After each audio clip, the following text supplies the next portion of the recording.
Просто они хотят испугать нас, чтобы мы замолчали. Но мы не будем молчать. Мы активисты, мы будем до конца бороться.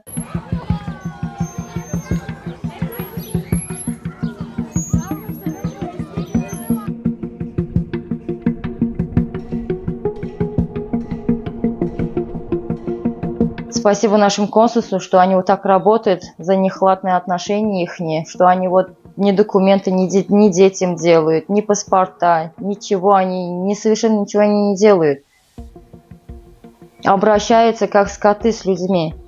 Мы не скоты, мы просто люди, требуем свои права.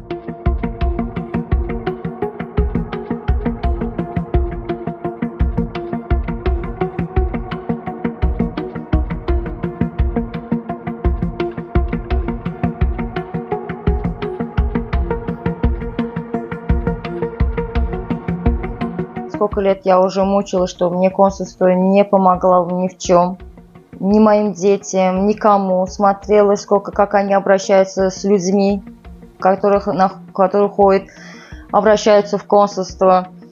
Потом я говорю: нет, Зарина, так нельзя. Надо свои требовать права, достойно, с честью, чтобы не было.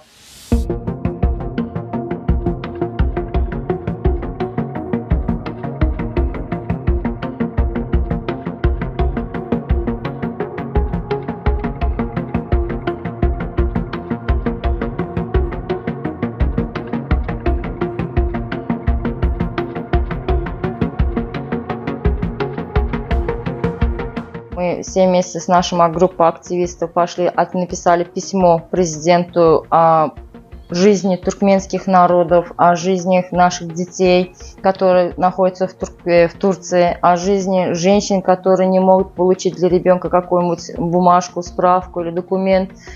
Они сзади подошли, нас начали избивать, несмотря что женщина ты или мужик.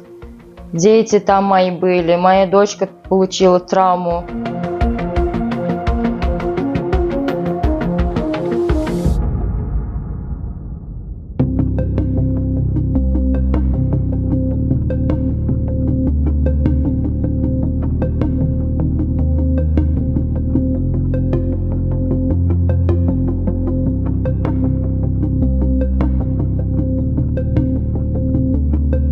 Они моих родителей много таскали, много осуждали, говорили, что ваша дочка террористка, связана с террористической группой.